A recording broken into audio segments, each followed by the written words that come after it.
All right, welcome everyone. We're Semblance of Sanity. I'm Caleb. I'm Jacob. And we're here for Symphogear, Season 5, Episode 10. Oh, the old guys are... Yep. Get the fuck out of this story. Exactly. We're here about our girls in That's right. in exoskeleton gear. Gramps is gone. Miku is, still being possessed and is now unshackled and free. Mm-hmm. And just decapitated and cut into pieces the antagonists of this arc. Right. And I'm pretty sure they're dead. Yes. Like, we don't know for sure. One of them's a robot. 2 out of 3 should be dead. Yeah, exactly. But Symphogear, Yeah. You never can tell. You never can tell. But there's a big red beacon going up into the sky. Wow. I believe it struck the moon and all that Making stuff. inception noises. Making inception noises. That booty call for the other custodians maybe is happening. Because, this is the god of this world. But then, what happens when the other gods show up? Who knows? Who knows? Yeah. But, our God Slayer is off probation. Had a nice little dad convo. Mm-hmm. So, some good ramen. Well, okay ramen, but it was made by someone who cared about her. Yeah, it had love in it. Exactly. Right. So now she's going to rescue the person that she loves. Exactly. So y'all, without further ado, let's get into this. All right, everyone, now be sure to go check out the reaction portion of the video in the description below, then come back here for the discussion.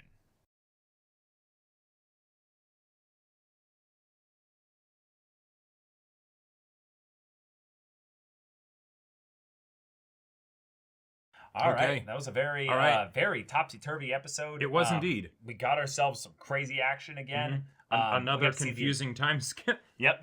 An amalgam transformation with Kirika and Shirabe, which is awesome. I think Kirika and Shirabe are some of my favorite characters in this whole fucking show. I love them so much, and to see them team up, and then one of the Noble Red users just being absolutely rinsed by them. Yeah. It's a fun thing to see your protagonists work well together. And I'll just tell you, this is something that Symphogear just does right, is having multiple parties involved in the same fight. And it's so fucking awesome when you see it and it's actually 2-on-1 or 2-on-2 or something like that. It's so good. And the thing is, they do technically kind of simplify it by making it effectively 1-on-1, because then the two characters combine into some super awesome crazy attack. But that's the thing though. They literally spend time showing how they're not synced up perfectly well. They begin the process of synchronizing up. Right. All that takes time where they're animating two characters fighting. Yep. And it just, I love it. And also just the idea that kind of canonically the best duo in the show, is because Shirabe and Kirika. They've actually fully accepted each other's love for each other. So it's, exactly. Even if you could say that maybe Tsubasa is the best single fighter after Hibiki, maybe because Chris got nerfed. Right. We're still salty about that a little bit because Chris is Chris got nerfed, and she also got bumped out of the ship situation with Tsubasa. Chris is just Chris is clearly the fan favorite, right? She's got the white hair and the biggest boobs, other than maybe Maria. Right. So therefore, she can't be in a relationship. And she just has fucking guns. Right. So it's awesome when she actually gets to do her stuff. But she's become a wanted character, swinging her pistols around to curve bullets. I'm glad that she can curve bullets with a pistol. But since we know that Symphogear has no concept of half-assing anything, can you imagine how much more awesome it would be if she took her quad triple rotating machine guns? She's playing the Hades bow thing, where she shoots one shot at somebody, and then all shots after that, Fifth Element Hades style, just home in on the same point, Oh man, she would love Fifth Element. Right. Yeah. Motion rewinding, all the other bullets going in the exact same place. My favorite. My favorite. Yeah, my personal favorite. Yeah. I love this show. The stuff with Noble Red being Giast or Evangelion or whatever, or and just then convinced. They're not because they're convinced, but they're resurrected, so they're given basically an opportunity to basically live together as monsters. I like that in concept. In execution, this just felt really like they didn't want to have the antagonist disappear in a way that I felt was actually really, really narratively satisfying, because it's they've been in this horrific situation, and to build up how horrible the custodians are. Just fucking dead. Just fucking dead. And I would have loved the idea of having one of them being kept around where maybe she gets forced to basically like they could have done some really dark stuff where it's oh, you're a robot? You're somehow like, oh, interesting. I'm going to force your parts to then go into the corpses of the two of them and make it like this like really like fucked up fused 3-in-1 monster. That would that's the kind of stuff that'd be terrifying. But the fact that they seem to be completely fine in this resurrection, and yet they're also mind controlled, but they're also convinced. Well, I don't think they are mind controlled. I think they're being sealed with given a power. Yeah, exactly. That's just the showcasing that they have new powers. The reason why the giving the new powers doesn't. I get that. Okay, you have a god, so the god does god things. Right. Cool. Okay. No rules, whatever. That's fine. Right. All right. That's fine. If you were to have a situation where the rules get thrown out the window and it still makes sense, this is it. The bit of them having the change of heart because of the fact that they get given new powers, that didn't really... Well, it wasn't because of that. It was because she made them a promise that she'd remove all solitude and rejection from the world. No, right. But it was because they were put into a low state because they are like true monsters now or whatever, which I didn't really get.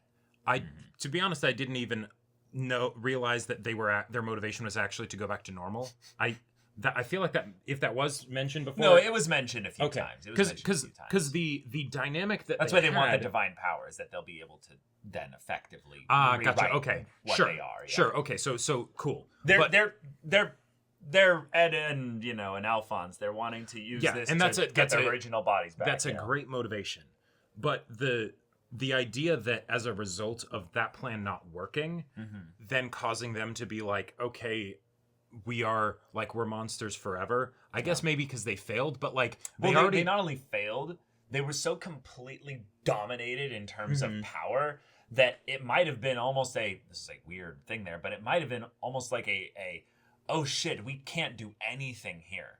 We kind of have to bow in order to survive, and thus despair, and then they're given a promise of, oh no, I will look out for you. I will at the very least give you the opportunity to live free of humanity's persecution, because humanity won't be a thing. I'll just revert you all back to prehistoric civilization, to 5,000, which by the way, 5,000 years ago is very short in the scale of things with humanity. That feels like it's back to the okay, this will be the like Tower of Babel maybe or something, tie back to what's her face?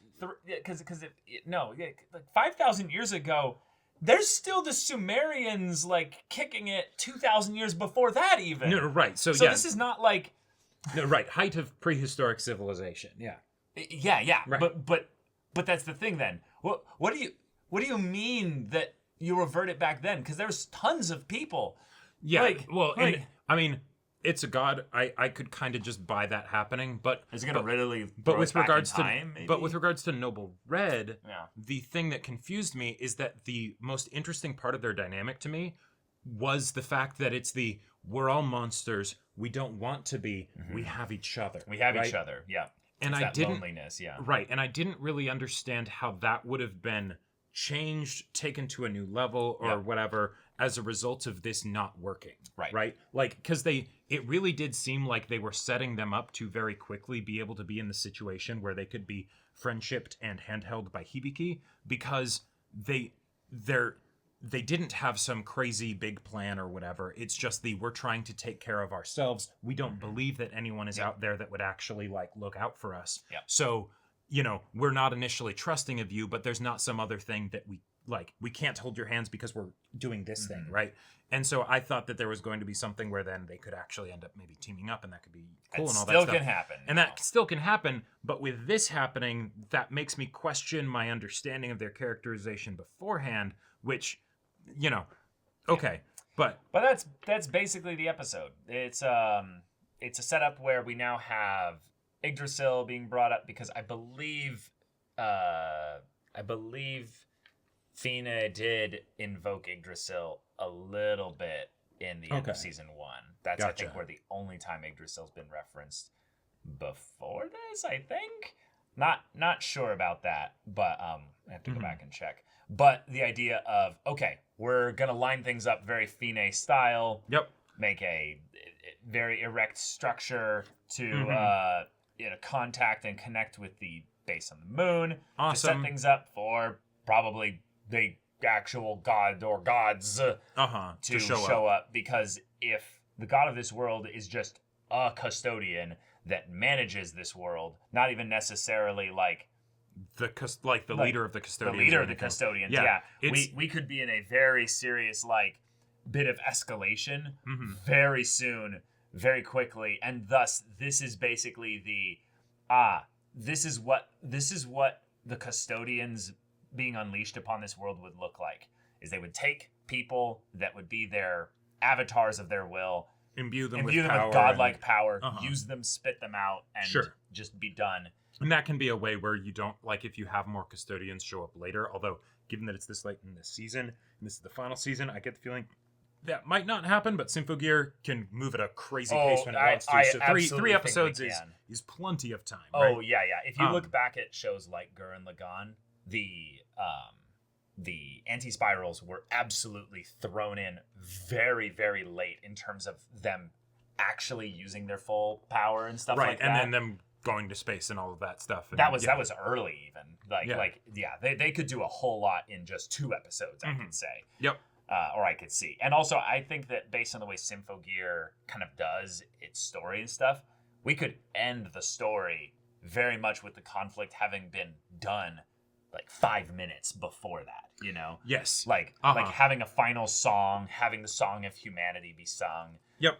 And they are on the moon now, so that is a point that they... Yeah, we literally jumped the shark almost. Exactly. We traversed the Great Divide instantaneously, and I made the joke of how it would take super long for them to get to the moon if they used a rocket. Oh, and yeah. Then it's now we teleport. Yeah, we have plot convenience. And the one time that they actually tried to interrupt the teleporting thing. And those American assholes that tried to nuke us, well, I guess we can't... their team will go up there because we need to stay here and protect things on the planet. Okay, that makes sense. Oh no, they got blown up. I mean, they were going to invoice them for the whole thing anyway. That's exactly. Dirty, right. Yeah. So, all right. Yeah, we're on the moon. Let's fucking go. So, y'all, thank you so much for watching this episode's reaction and discussion. If you want to see the next episode's reaction and discussion right now, though, go check out the link in the description below for our Patreon. You can get an early access there. You can watch full-length timer reactions there, and all this comes with Discord access. You can chat with us in the community there about this show, about anime in general, and also be sure to check out our Twitch channel. We stream every weekday. The info's in the description. Yeah, so if anything that interests you, we'll see you there. But until then, we're Semblance of Sanity. I'm Caleb. I'm Jacob. And we'll see you all next time.